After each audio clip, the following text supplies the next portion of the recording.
Hi fellow birdies, and welcome back to another edition of Mr. Songbird's Writing Mukbang. In today's video, I'm going to be going over the building of characters. Specifically what a good character needs. And I mean that from a, shall we say, a Doyleist perspective rather than Watsonian. For those who aren't familiar, Doyleist means like out of universe, like what do we need to make a character good?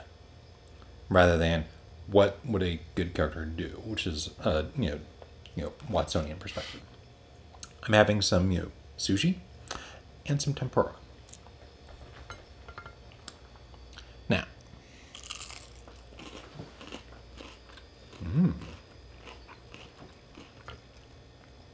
definitely a fan of tempura sauce. Sorry. When it comes to building a good character, the first thing that's important is to know what their role is. And there's a lot of ways to describe that. Like, first I should mention that there's a bunch of ways to build a character, but in order to know what they need to be a good character, you know what their role is. And I'm not talking rival versus, bad guy. What I'm talking about is how important they are to the story.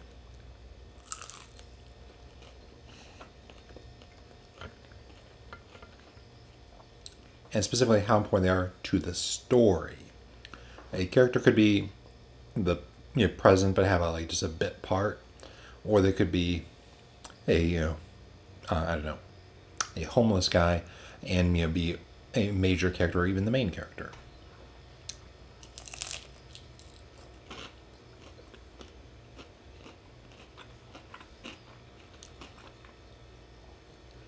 Yeah, I probably could go without having it like this. I'm gonna finish this one anyway.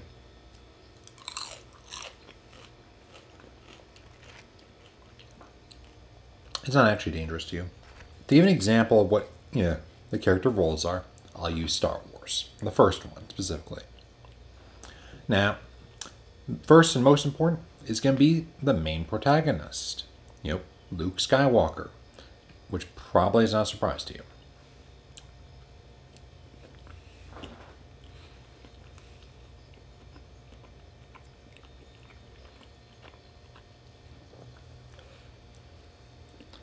After the main protagonist is a major character. That would be like Han, Obi-Wan, Leia. Characters that have, major parts, but aren't the main character.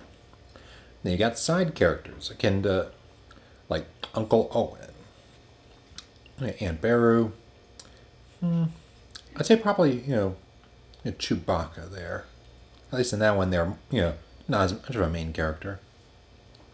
And then you got the bit characters. And by bit character, I mean like the guy who, got "these are not the droids you're looking for" on him. Whose role is, quite simply, step into the scene, do their one thing, and then never show up again. Ooh, I should probably add some wasabi. One moment.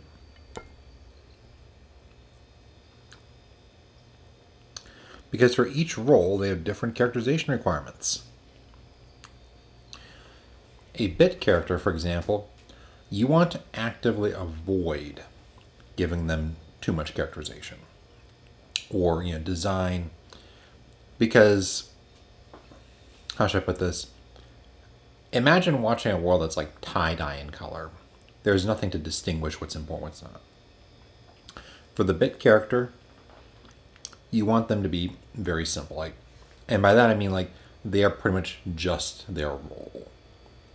As in, if we were doing a work comedy, the main character, she might be a server, she might be a server as a job, whereas the bit character, they are a server.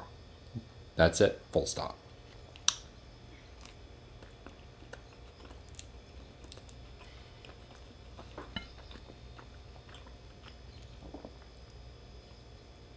Now, you don't bother giving them, motivation beyond what's absolutely necessary for the scene. Definitely don't give them a, arc.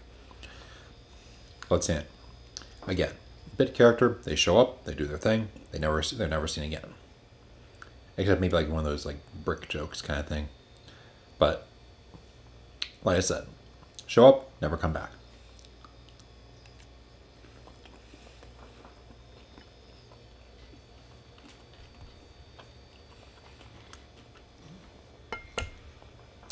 Now for a side character, they're going to have, a goal. They're going to have some, design. They're going to have some characterization. That's what they need. Not much else, though.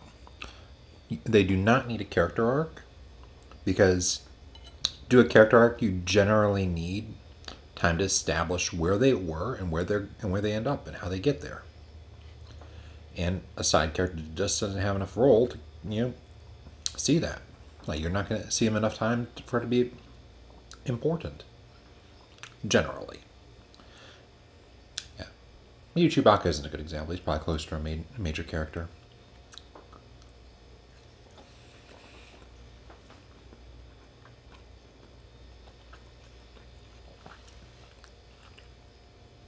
Like I said, let's stick with Uncle Owen. Uncle Owen, he's got a role. You recognize him when you see him. And he has a characterization. He wants to keep, Luke safe and at home at the moisture farm and just have a nice, quiet life. None of this, galaxy spanning, adventure nonsense.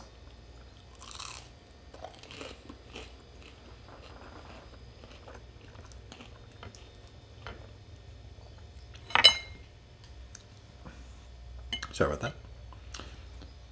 In the prequel, you can kind of see why he wouldn't be so keen on that.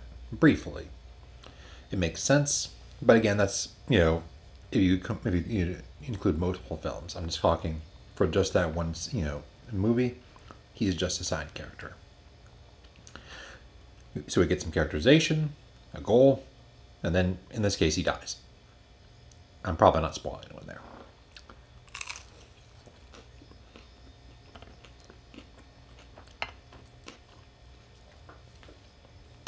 Now, for a major character, that's where you're going to start seeing all the above, but amped up some. They need characterization. They need a design, a unique design. Well, it doesn't have to be like super fancy, but you have to be able to recognize them the second that they step into the scene.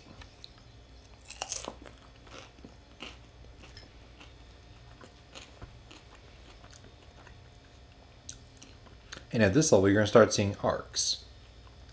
Real character growth from beginning to end. Let's see. You're going to give thought as to what their design symbolizes. As in gosh, here's a good example here. I mean, look at Darth Vader. His design is kind of based off of all things, a samurai. And of course, all black, Dark Lord, standard. Let's see. With added creepiness added from the, the breathing.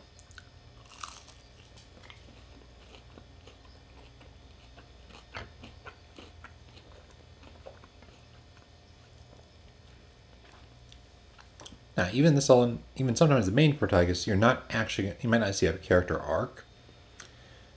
Some characters are static. They stay the same from the beginning of the story to the end of the story. This often actually happens to the major characters and main characters in sequels, simply because they already completed their character growth. So now it's just like them and their grown character dealing with new problems.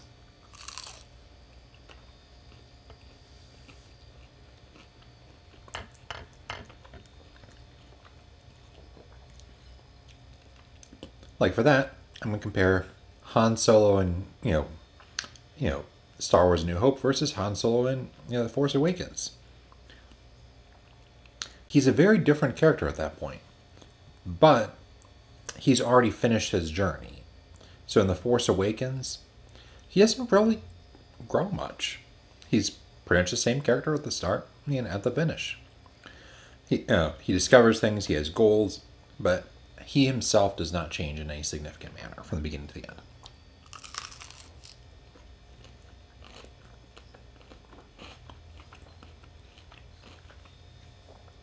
That said, if someone's a major character or a main character, you're likely to see some form of arc for them.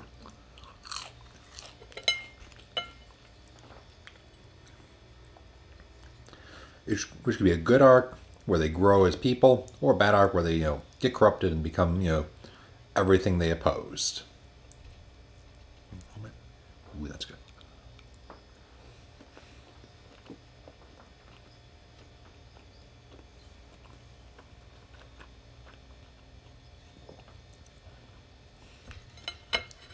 Now, and finally, we got the main character. They're going to see, like everything I just mentioned for a major character goes up to 11 with a main character. They need to have thorough characterization,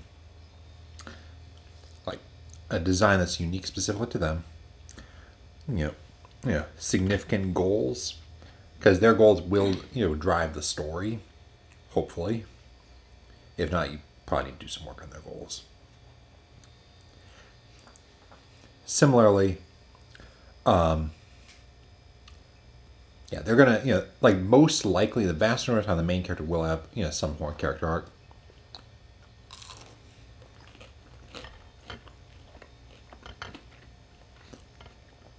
Granted, there are exceptions, and those exceptions work well. Like when the character is essentially, they are the changes happening to the world. You see that story sometimes. One moment, especially like action movies, I think.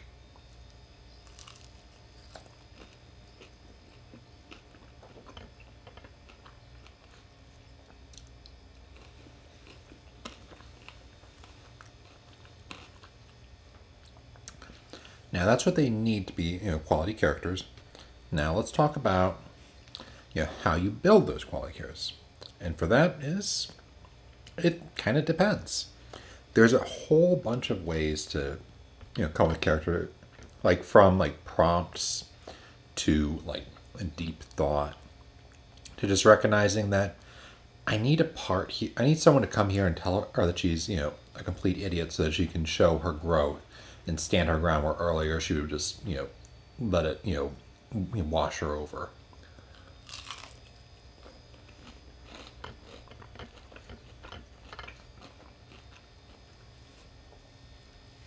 And honestly, depending on the situation, the character, sometimes I'll just, say I need this character, I need a character to do X.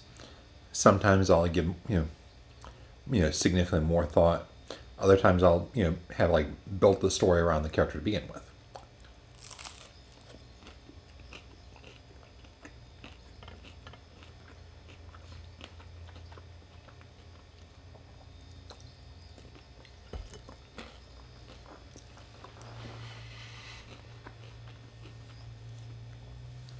Generally speaking, for main characters, I tend to reach the point that I, actively imagine, like picture scenes, from that character, and give a lot of thoughts to not what they look like, which generally is rare, but for them, I'll generally make a point to like think it through, as well as, what their goals are, how they change and grow. Whereas for side and bit characters, again, I'll just generally, okay, I need a character for X purpose. And that purpose can be a short-term, a long-term one.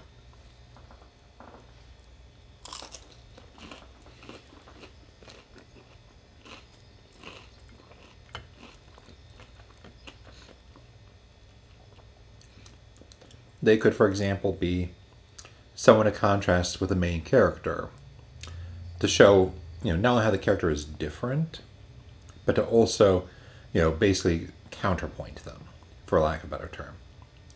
Like basically, say there's two themes going on this, sort of like love versus hate kind of thing. You would definitely need someone to go for the hate side. Because if everyone's choosing love, then there's no story.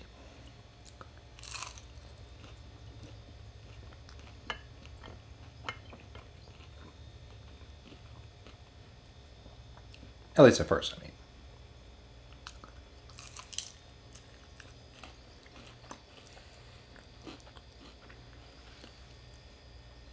Now, what can you do?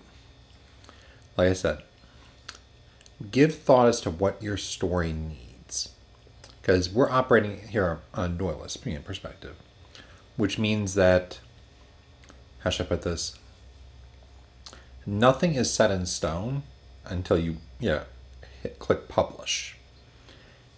If you need to have a scene where the character deals with an angry mage, then put that scene in. Figure out how it makes sense within the story, and you're good.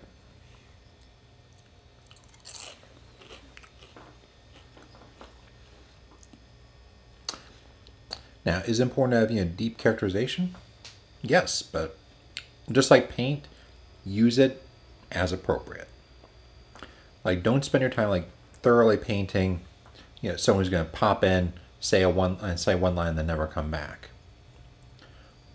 Similarly, if someone is a major character, you need to put a lot of thought and paint into them. They need to feel real, even if you just added them because you realized, I don't know, that the story needed a victim character, so that the main character can dash in, save him, and look all cool and such. But that's all the time I got for today. I hope you enjoyed today's video. Feel free to ask any questions. I'll get thought for the future videos. But for now, I'm gonna pop out. Until next time, bye, fellow birdies.